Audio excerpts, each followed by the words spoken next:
While we may not like to admit it, height has always played a curious role in human society.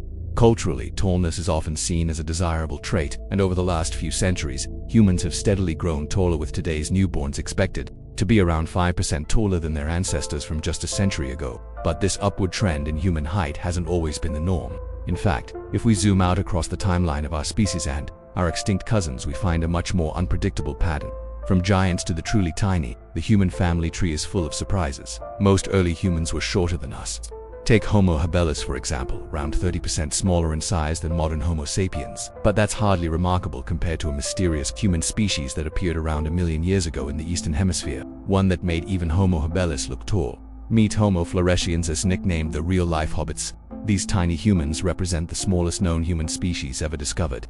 And despite their ancient origins, we only stumbled across them quite recently. The discovery happened in 2003. A joint Australian-Indonesian team was exploring Flores Island in Indonesia, not to find a new species but to study the first migration of modern humans from Asia to Australia. Instead, inside a cave called Liang Bua, they unearthed something far more unexpected: the remarkably preserved remains of a small-bodied individual, clearly human in form. But unlike any modern human, they named the specimen LB1, later nicknamed the Little Lady of Flores. Soon they uncovered more bones, 15 individuals in total, and the verdict was clear. This wasn't just a short person, this was an entirely new species of human. So where did these hobbits come from? And why were they so small? That's where the mystery deepens. Flores Island is surrounded by the Lombok Strait, the deepest sea trench in the world.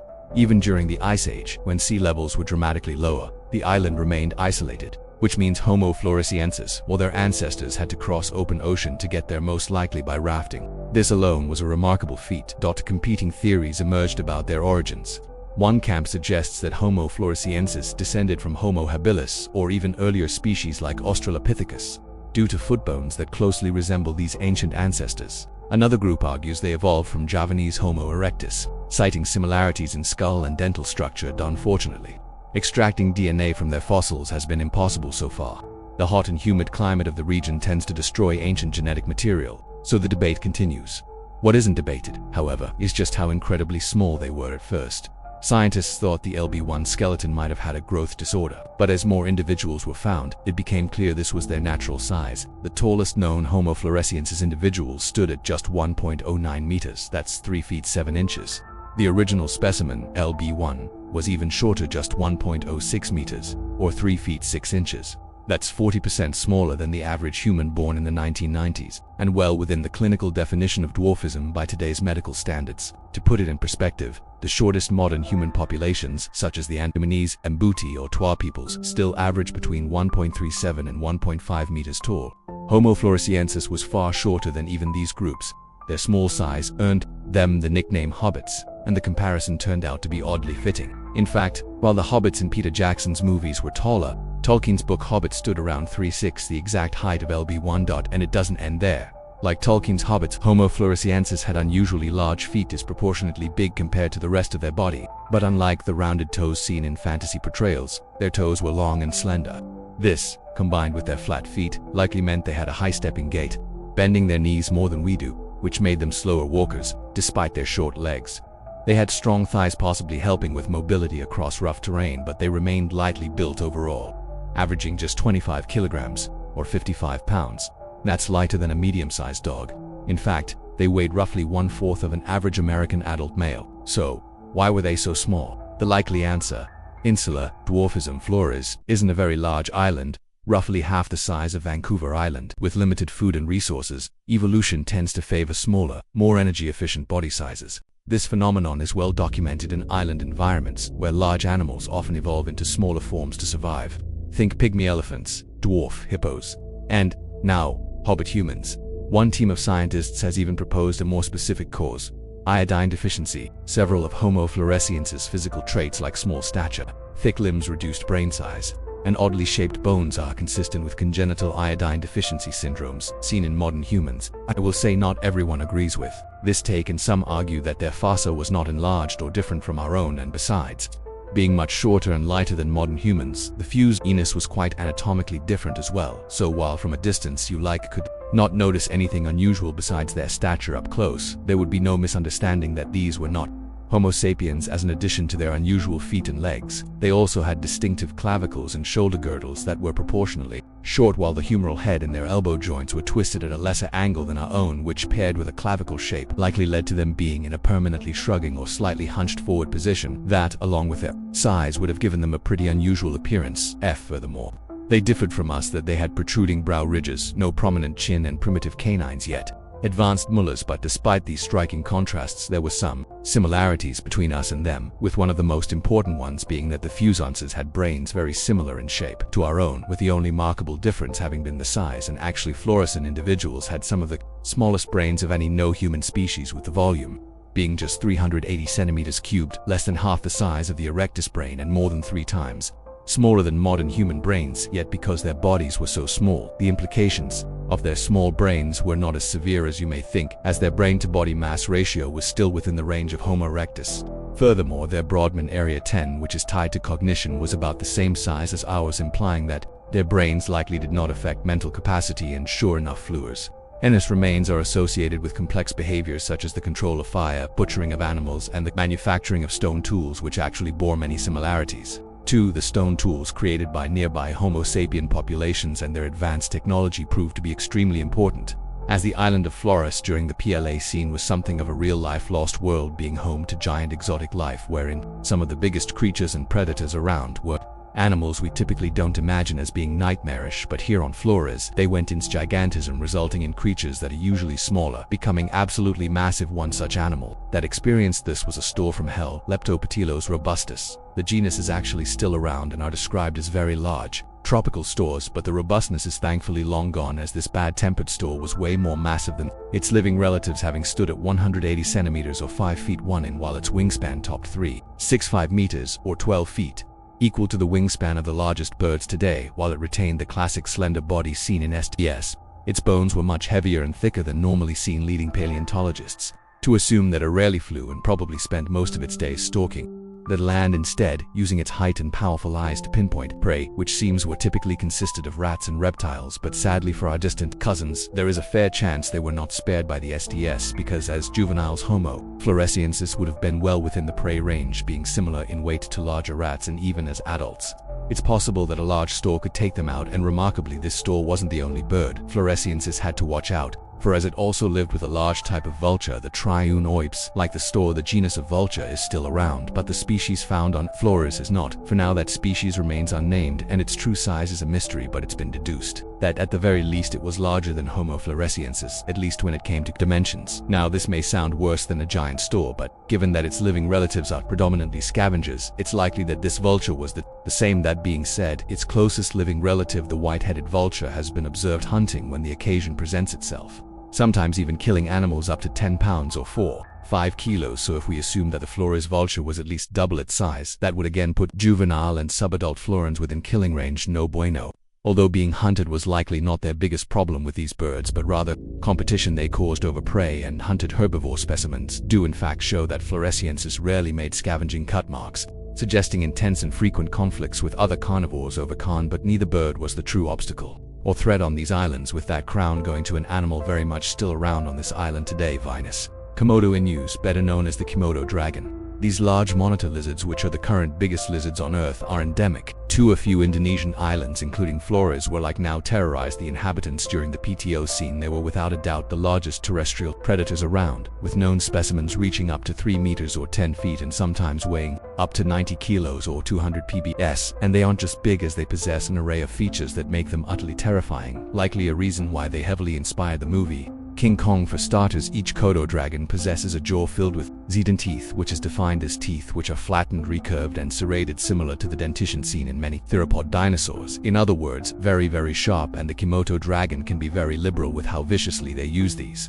teeth, as lost ones are quickly replaced every 40 days, so don't expect them to go easy on prey. In live observations of their hunting verify a very brutal killing method, as they often dispatch prey by causing catastrophic lacerations and tearing large chunks of flesh off of an animal, with the throat often being a prime target during ambushes. And while they are known to kill prey within seconds, many times the prey is often consumed while alive. So that's all to say that any Floresiensis caught by this lizard were in for a very terrible time, and to make matters worse, even if something is attacked and escapes, they're not out of the woods yet, as Komodo dragon saliva is venomous. For a long time it was believed that the odd behavior displayed by prey after being bitten was the result of large amounts of bacteria within the mouth causing infection, but now it's understood that the Komodo dragon does indeed have venom, which have been recorded to prevent blood clotting, lower blood pressure, induce hypothermia, and even cause muscle paralysis, leading to shock and loss of consciousness. There is also the problem that, despite being solitary in general, Komodo dragons are known to gather around struggling or fallen prey,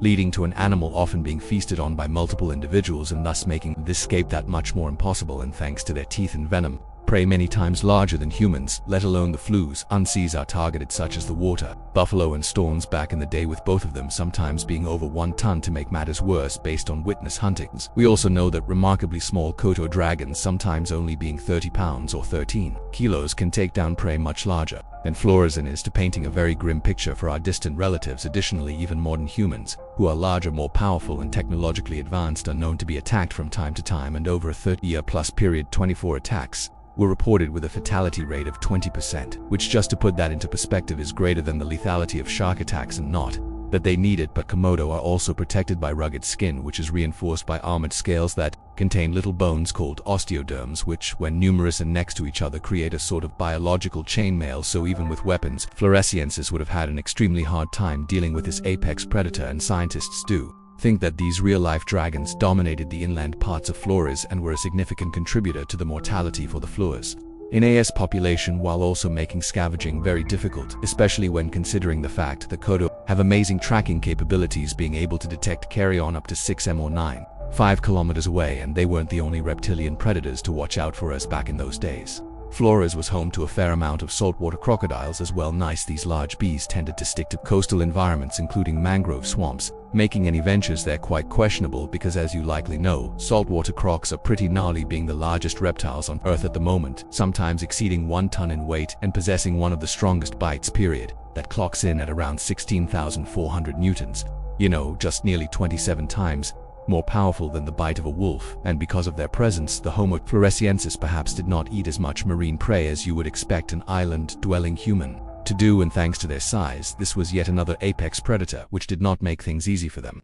Now, this being said, because Homo Floresiensis lived in groups and had a variety of weapons at their disposal, the tyranny of the reptiles may not have been as dominant as expected, and our distant cousins were ultimately still very efficient hunters, likely preying on the smaller inhabitants of Flores, with rats and other rodents in particular having seemingly been a primary source for calories, as multiple species were widespread across the island and diverse in size, with the two largest having been the Poppagus and the now extinct Spiz. Both of them were giant from a normal rat's point of view, and as adults they were likely comparable to the size of a rabbit in the grand scheme of things, and because in general there weren't many predators in Flores, these rodents were probably found pretty much everywhere at all times. And while these smaller creatures were a huge part of Homo Floresiensis' diet, these hobbits also made good on the saying, "It's not the size of the dog in the fight, but rather the size of the fight in the dog," as fossil evidence shows that despite being tiny, they still managed to take down the biggest animal in the island, the stegodon. This is an extinct genus of proboscidean that is closely related to elephants and superficially looks a lot like them, and on Flores they're one of the unlucky mammals to experience dwarfism, and thus leading to the species Stegodon florens, but they were no doubt still big, especially when compared to the other animals on the island, with the largest adults weighing around 17 tons and measuring 6.2 feet or 190 centimeters at the shoulders. However, over time, they did end up getting smaller and smaller, and by the late Pline, most adults would have been about 570 kilos or 1,260 pound weight. It's likely that Homo Floresiensis hunted the stegodon throughout this entire time, though it has been suggested that they only really went after juveniles, using points, perforators, blades, and microblades to kill and butcher these tusked mammals. Meanwhile, adults were likely off the menu for a good chunk of predators, but when they died, they played a huge role in the ecosystem, providing carrion for numerous carnivores and also facilitating intense conflicts between them, making for an interesting spectacle to say the least. During hunts for stegodon or looking for food in general, the Homo Floresiensis would have had to watch out for the island's smaller yet still deadly predators, such as a variety of snakes, which included highly venomous ones like the javelin-spitting cobra, who, as its name suggests, can spit venom from a distance. Other venomous snakes consist of Russell's viper, the white-lipped pit viper, and if they wanted to take a swim, the blue-lipped sea crate. And to add fuel to the fire, there would have been large non-venomous snakes slithering around as well, since Flores is known to harbor the longest snake in the world, the reticulated python. This is a lesser-known fact about Flores. as pythons are not super common there, but they do indeed exist and are known to reach exceptional sizes, with one found in a cave measuring 20 feet or 6.1 m, which is terrible news, as based on the remains of our cousins we know that Floresians tended to dwell in caves as well, and sadly the woes did not end here, as in general. Flores has a reputation for having a diverse range of venomous and poisonous creatures beyond just snakes, such as 19 spiders, a scorpion and 3 venomous wasps, one of which, the yellow-legged hornet, is known to kill fully grown humans, and while not 100% confirmed to be venomous, there is another close relative of the Komodo dragon still living on Flores as well, the Asian water monitor, that just so happens to be the second largest living lizard on Earth, with exceptional specimens being similar in length to the longest Komodo dragons while reaching weights of 50 kilos or 110 pounds. Clearly, Floresiensis had some things stacked against it, and yet it still managed to not just survive but thrive, having achieved one of the longest temporal ranges of any Homo species, with remains being dated across a 0-year period. This long range can probably be heavily attributed to their culture and skillful manufacturing of tools, which has actually shocked researchers due to its expensiveness, with over 10,000 stone tools coming from a single cave alone. And despite Flores having some questionable inhabitants, it did provide some unique benefits that surely helped prolong the existence of Homo Floresiensis. One such benefit is that the island is home to a large number of pretty sizable caves that made for ample residences and provided a degree of defense against most kinds of predators, making them kind of like hobbit burrows. Then there is the additional fact that Flores for most of the year retains a tropical climate with ample amounts of rainfall, helping negate the consequences of the island having no major rivers or lakes. Finally, there is the double-edged sword of isolation, because while it did lead to dwarfism and gigantism, it ultimately made it harder for new animals and therefore competition to arrive to the island, and thus leading to a comparatively low amount of predators. However, once in a blue moon a new face would show up, and unfortunately for the Homo Floresiensis, a familiar yet most likely unwelcome face popped up 50 years ago. Modern humans. We don't know for sure what went down between the two Homo species, but a leading idea is that Homo sapiens may have engaged in violent conflict with the Fus Ennis, who because of their size were no match for the larger and smarter new arrivals. In addition to direct warfare, modern humans may have negatively impacted them as well by altering the ecosystem of Flores, creating a strain for all the different inhabitants. Whatever the case is, though, it seems that the arrival of modern man ended with the demise of the Floresiensis, who had called this island home for hundreds of thousands of years, and sci-fying the extinction of the third youngest Homo species after the Niels. Thanks for watching.